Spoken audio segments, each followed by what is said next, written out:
Ketua Umum PBNU juga bilang di podium bahwa orang-orang goblok tidak usah bahas nasab dan seterusnya. Itu kan intinya itu sangat menghina dan merendahkan anak buah mereka sendiri. Karena kita orang Nahdien. Kenapa kok Gus Ketum melakukan hal seperti itu terhadap anak itu buahnya bener sendiri? Gus Ketum ngomong gitu. Kenapa benernya? Yang goblok tuh nggak usah bahas. Yang pinter-pinter aja yang bahas. Oh iya, ya, yang bahas itu pinter. Oh ya berarti ya maksudnya gitu ya. Iya. Ya, oh ya berarti masuk akal itu ya. Yang goblok nggak usah bahas. Goblok kok bahas. Berarti bisa digarisbawahi kalau orang yang tidak ikut membahas nasabah alawi itu adalah orang goblok kan gitu. Assalamualaikum warahmatullahi wabarakatuh, saudara sekalian dimanapun Anda berada. Pada kesempatan kali ini kita akan sama-sama menyaksikan sebuah video yang sangat luar biasa ya saudara sekalian. Ini terkait dengan masalah yang sangat rame ya, yaitu antara Ketum PBNU, Rais Am ketika berbicara masalah nasab yang makin hari makin meluas saudara sekalian. Nah, dalam hal ini ada komentar yang sangat luar biasa, lucu, kocak, dan menyenangkan. Lalu kemudian ini sangat ada benarnya ya saudara sekalian dari Dr. Sugeng terkait dengan hal ini. Oke, selengkapnya mari kita sama-sama simak video berikut.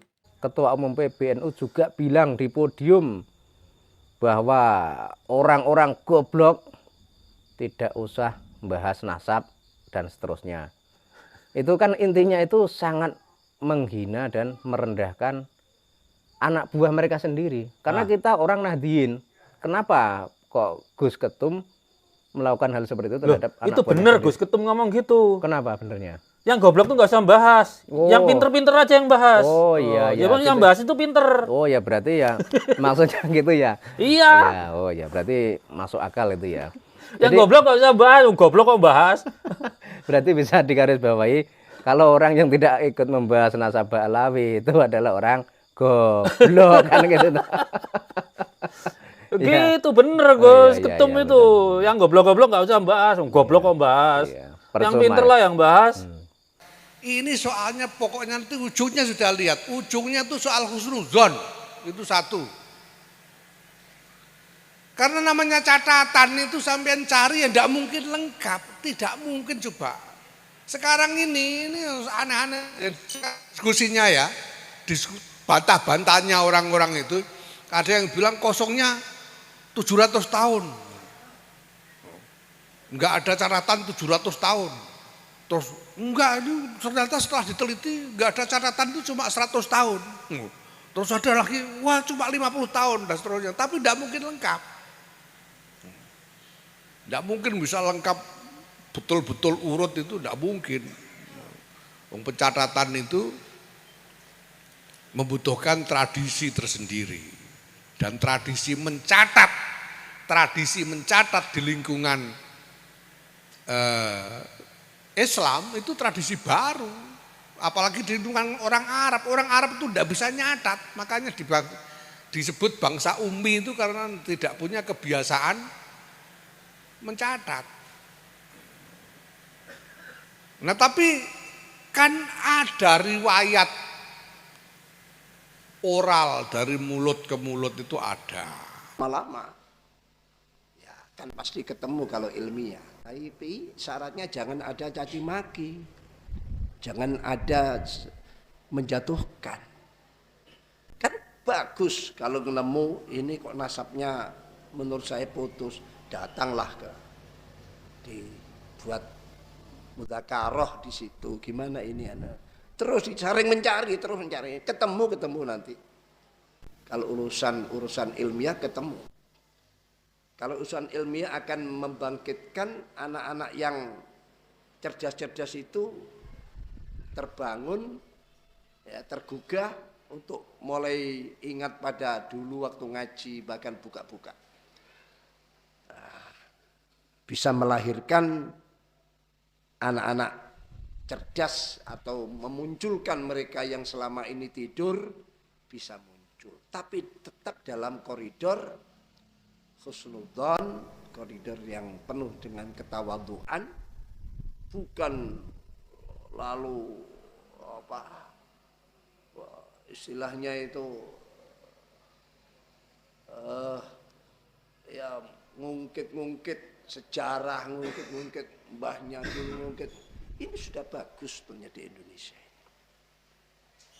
Dan habaib itu mulia memang ada di Indonesia. Bukan berarti di luar Indonesia tidak mulia. Orang kalau sudah dengar Habib itu, buh alim, buh enggak, pokoknya Habib. Apalagi serbannya 7 tumpuan. Wah, sudah apapun akan diberikan. Dulu sering saya itu didatangi orang yang suka-suka ngaku Habib. Saya marahi. Karena ini orang ini hanya ngendel-ngendel bukan karena. Tapi kalau ada Habib yang baik, ya saya muliakan. Sama saja dengan yang lain. Gus kan sama dengan Gus, siapa gelar-gelar yang di luar Jawa ini atau di Jawa Barat banyak gelar-gelar yang begitu, semua nilai akhlak dan prakteknya. Jadi kalau menurut saya lebih baik sudahlah diduduk bersama. Ya, kalau belum ketemu, ya cari sampai ketemu, pasti ketemu kalau itu dasarnya ilmiah, pasti nanti ketemu, dasarnya ilmiah. Apalagi jasanya ulama Yaman itu luar biasa ke Indonesia. Tanpa ulama Yaman kita mungkin tidak mengenal ilmu. Kitab-kitab besar, terutama Kutubul Al-Fiqih, ya Syafi'i. Itu karena jasa-jasa besar dari para ulama Yaman. Soal nasab, sebenarnya saya ingin bersama-sama panjenengan semuanya dan para kiai juga siapapun kembali ke sirah nabawiyah, kembali ke tuntunan Nabi sallallahu alaihi wasallam. Nabi sallallahu alaihi wasallam tidak pernah membanggakan nasab. Sing kritik ya ndak usah kritik, yang dikritik ya ndak usah terlalu bela. Saya sebagai orang yang tidak ahli nasab, saya tidak ikut-ikut. Terserah mereka, tapi mestinya yang kritik ini ya sewajarnya, ya sudahlah diingatkan kalau mau monggo. Yang dikritik yang rumang sana bahwa memang ada masalah. Jadi mestinya harus Nabi sallallahu alaihi wasallam menyatakan la farqa bainal Arab wal Ajam. Ya. Illa bitaqwa au hakadza qol. Tidak ada bedanya antara Arab dengan Ajam, Ajam itu orang asing selain Arab, kecuali takwa. Dan Allah SWT menyatakan inna akramakum indallahi atqakum. Mestinya di situ. Nah sekarang memang yang dikenal sebagai Habib kemudian ternyata kuburan palsu, nasab ya begitu. Jadi inilah maka urgensinya membaca surat Ashili ya gini-gini ini. Ada yang bertanya ini, sekalian dijawab, apa sekarang urgensinya, pentingnya membaca surat Ashili? Pertama pentingnya membaca salawat, kan diperintah agama. Kemudian kita berdoa, menyertai salawat itu berdoa, moga-moga terhindar dari orang-orang zalim itu. Kan bagus itu. Itu kapan saja memang ada orang zalim dan kita moga-moga tidak termasuk golongan mereka, kan gitu. Surat Ashili itu intinya kan gitu. Moga-moga yang zalim itu sudah lah wis bapaknya wis tukar karepe dhewe kene aja gitu aja melok. Jadi kalau soal nasab saya tidak ikut berbicara, tapi saya berharap bahwa yang mengkritik lakukan kritik secara terhormat, yang dikritik respon kritik secara terhormat. Dan sesungguhnya lah tidak ada gunanya panjenengan membangga-banggakan nasab kalau kelakuannya tidak baik, kalau omongannya trocoh, ya ya.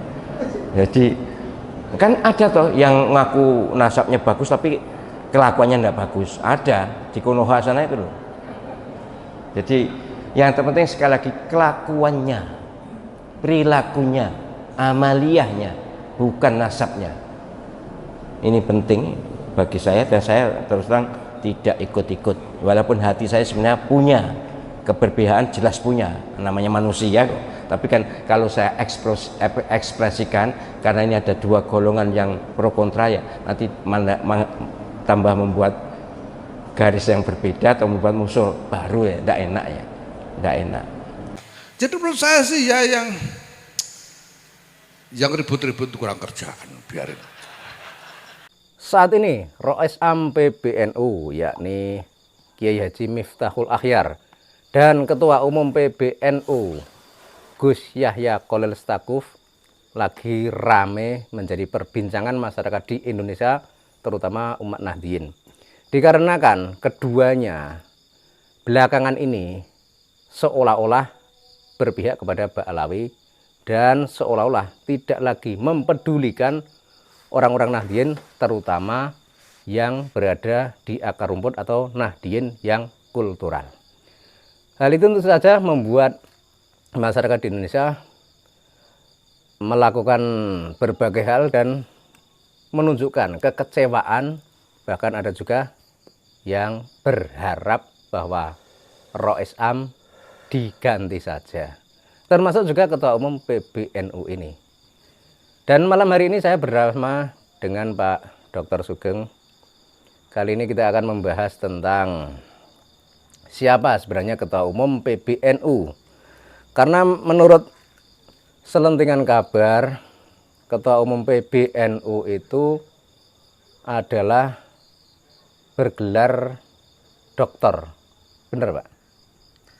Dokternya honoris causa dari UIN Jogja, jadi bukan dokter yang punya otoritas akademik. Kalau nguji S2 ya nggak boleh lah.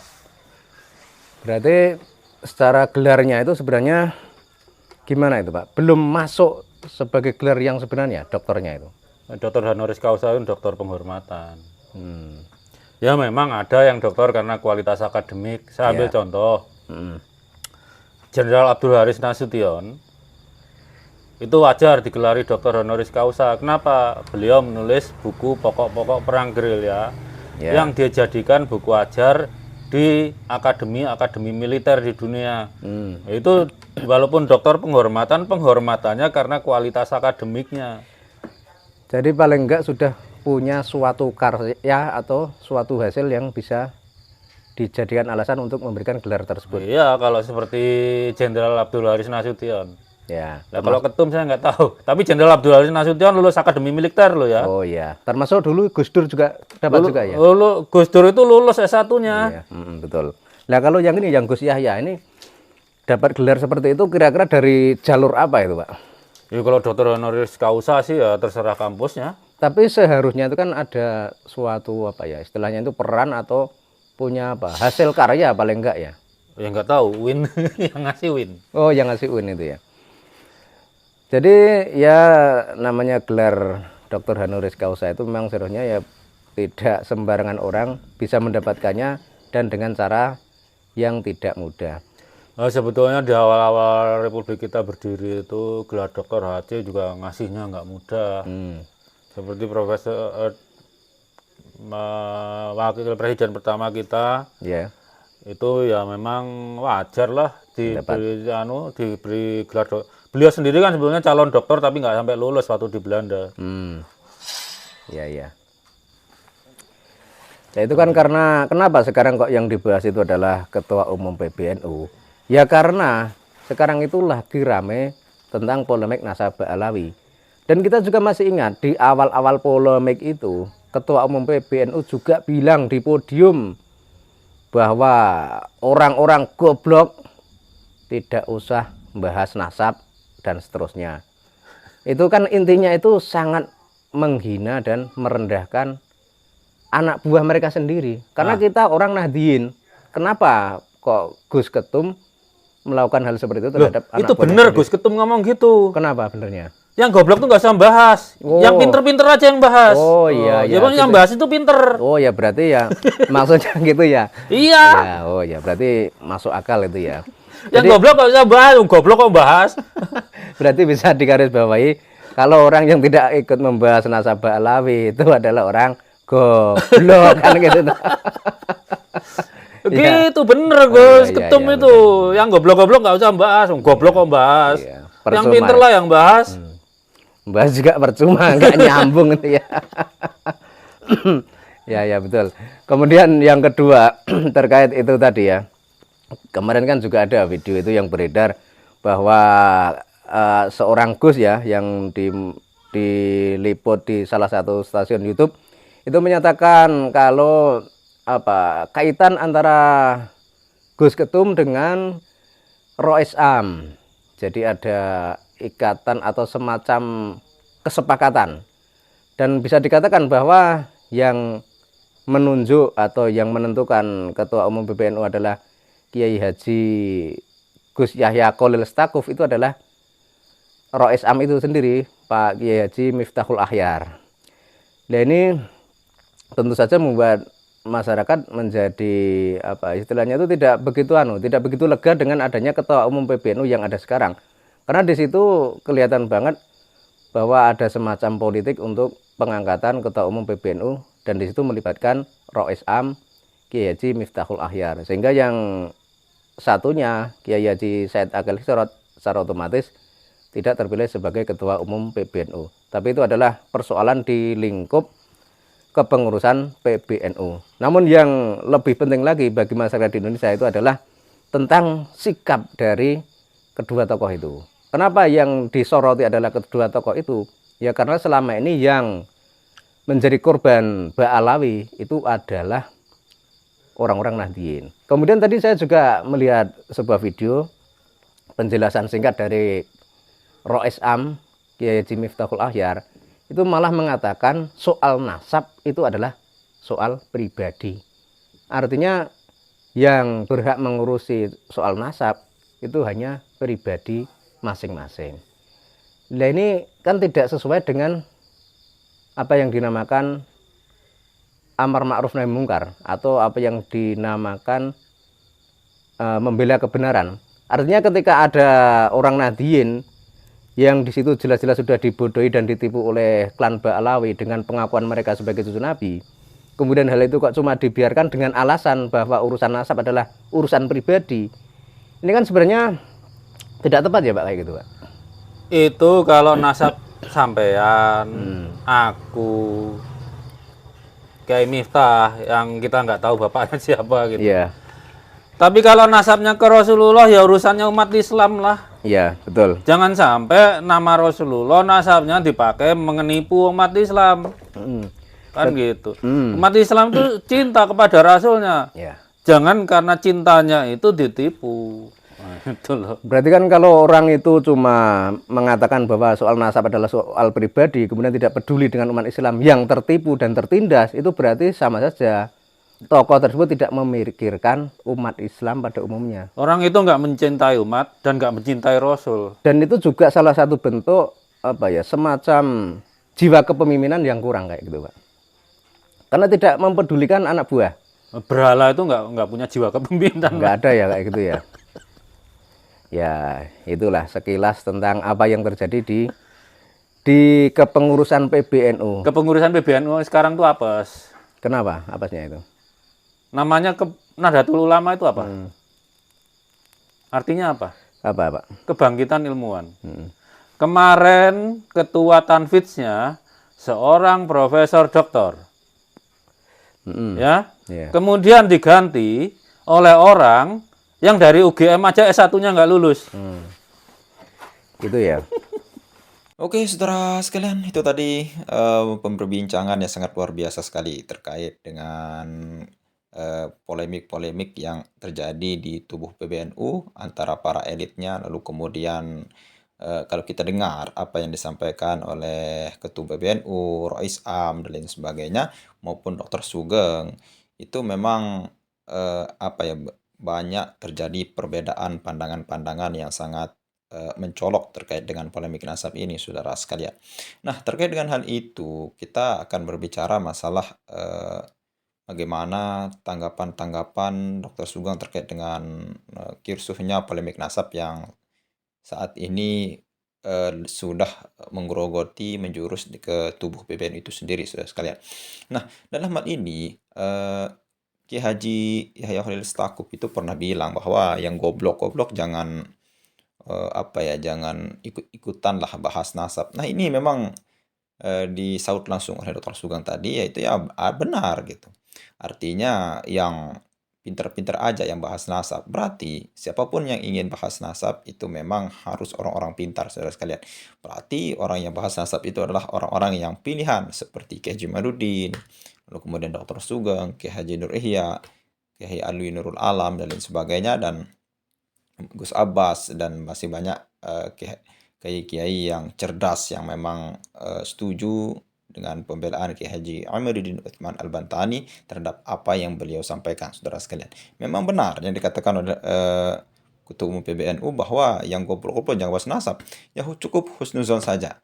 Yang tidak tahu masalah nasab ini cukup husnuzon sajalah, tidak usah ikut banyak bicara, saudara sekalian. Dan yang memang lagi rame-ramenya ada Pasha Ungu juga bahwa ikut-ikutan bahas nasab, ya artinya kita di sini sudah lama-lama, ya sudah 2 tahun mengikuti daripada polemik nasab ini, lalu kemudian tiba-tiba datang lagi seorang artis yang baru terjun, mungkin baru lihat video-video pendek, lalu kemudian tidak terlalu lama mengikutinya, lalu kemudian ikut-ikutan bahas nasab, mengomentari. Kemarin kemana aja Anda? Kenapa tidak bahas itu? Sudah dibahas oleh Kiai Jumuddin. Yang dulu itu memang saya juga mengisbat daripada nasab Ba'alwi. Lalu kemudian ketika saya ikut mengisbat nasab Ba'alwi itu, lalu kemudian ada kecurigaan bahwa benar nggak akhlak seperti Habib-Habib ini, terutama Habib-Habib yang keras ceramahnya, Habib Rizik, Bahar, dan sebagainya. Itu benar nggak akhlaknya Nabi Muhammad? Keturunan Nabi Muhammad seperti ini. Lah kemudian berangkat dari situ Kiai Jamaluddin meneliti. Ya memang beliau juga mengakui Kiai Jamaluddin itu membahas daripada nasab ini memang baru kemarin-kemarin. Kenapa? Karena baru kemarin tahunya seperti itu. Mungkin Pasha Ungu itu memang tidak terlalu begitu mengikuti, lalu kemudian sok komentar-komentar. Mungkin lebih banyak mengikuti kajian-kajian Kiai Madudin, menonton video-video dari dulu ya, supaya tahu permasalahannya apa, lalu kemudian kita berkomentar. Mungkin lebih bijaknya seperti itu, saudara sekalian. Lalu kemudian saya tertarik dengan apa yang disampaikan oleh Dr. Sugeng, yaitu pemberian gelar kepada Ki Haji Yahya Khalil Stakuf oleh WIN, ya, yaitu Dr. Honoris Causa. Memang sudah ada karyanya seperti Jenderal Abdul Haris Nasution, salah satu jenderal yang lolos dari penculikan G30 SPKI itu, ya, saudara sekalian. Ya memang ini ada orang yang seperti itu ya. Dan Dr. Sugeng di dalam akhir video tadi sempat yang menarik, kalimat itu yang menarik ya. Kok bisa suatu ketum yang berangkat dari Profesor Doktor Ki Haji Akil Sirot itu digantikan dengan seorang sarjana yang S1 saja tidak lulus, saudara sekalian. Ini mungkin tidak sesuai dengan apa yang dicantumkan oleh Hadratus Syekh Ki Haji Hasyim Asy'ari dalam menamakan organisasi Nahdlatul Ulama, kebangkitan para ulama, para ilmuwan, ya, saudara sekalian. Nah, ini menjadi pertimbangan kita di dalam memilih ketum PBNU itu juga, saudara sekalian. Ya, mudah-mudahan polemik ini cepat selesai dan kita semua bisa kita bilang aman-aman saja. Kenapa? Karena dengan berkat Kiai Haji Majiduddin, daripada menggugat nasab Ba'alwi itu palsu, itu memang mereka adem-adem saja, saudara sekalian. Mereka tidak peduli dengan hal itu. Yang kepanasan ini kita pendukung-pendukungnya, terutama dari Kiai NU yang percaya dukung dengan para habaib ini. Seharusnya kita bersatu, saudara sekalian. Bukannya kita saling makan, saling caci maki dan sebagainya, saudara sekalian.